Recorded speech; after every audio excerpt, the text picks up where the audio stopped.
mix of perplexity and irritation. They will be gone soon, back to the households where they're being trained as knights. I don't care. It is my wedding day. May I not have some joy and peace on my wedding day? I am sure my brothers and I meant no harm, Delia said, as Roland and David moved closer to her. Parnella glared at Delia and made a contemptuous sound in her throat. Do not worry, Father said to his new wife. They shall cease. Let us all go to the great hall for the feast. In the great hall, Delia and her brothers began talking quietly among themselves. They were quite subdued after their new stepmother's outburst. Indeed, Delia felt sick to her stomach every time she thought about Parnella's words.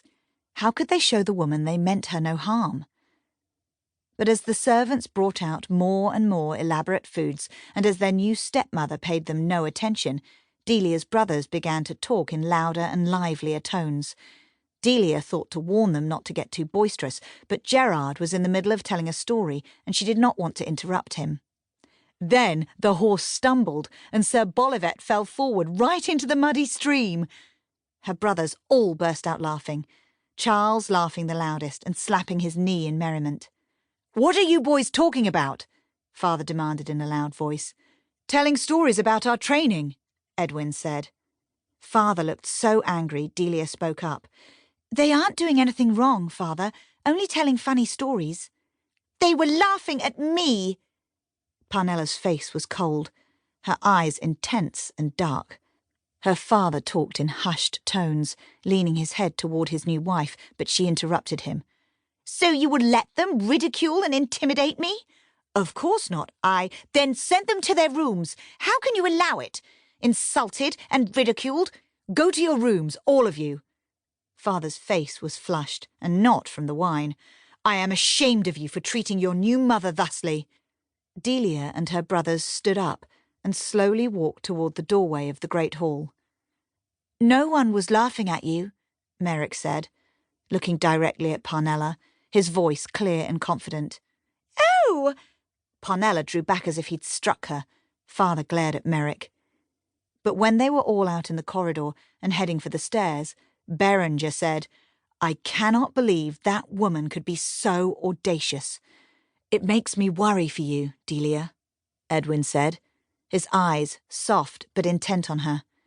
"No, don't worry." Delia tried to look confident and reassuring.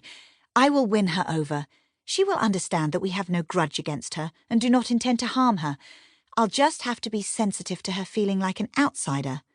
"Sensitive? Even if you kissed her feet, you could not please that woman," Gerard said. Merrick snorted. "If she bothers you, Delia, I'll come back and stand up for you. I'll tell Father he can't let that woman treat you poorly." "She certainly doesn't seem very sensible," Berenger added.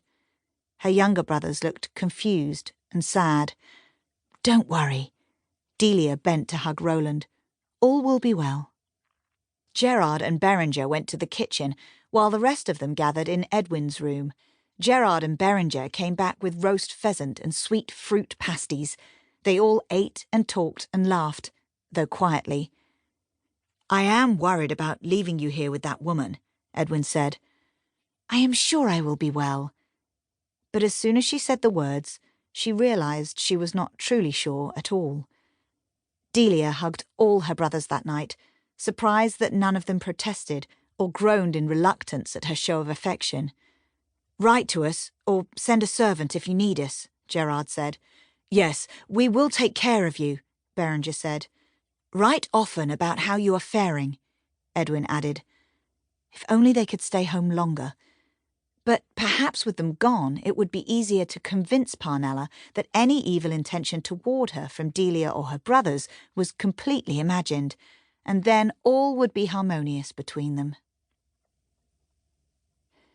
Almost 3 years later, spring, 1381. Delia listened through the crack in her stepmother's bedchamber door. "You must do something," Parnella was saying. "As it is now, our son will inherit nothing. Those selfish sons of your first wife will treat him badly when we are both dead and cold in the ground. His life will not be worth living. They'll throw him out to starve." Delia strained to hear how her father responded, but his voice...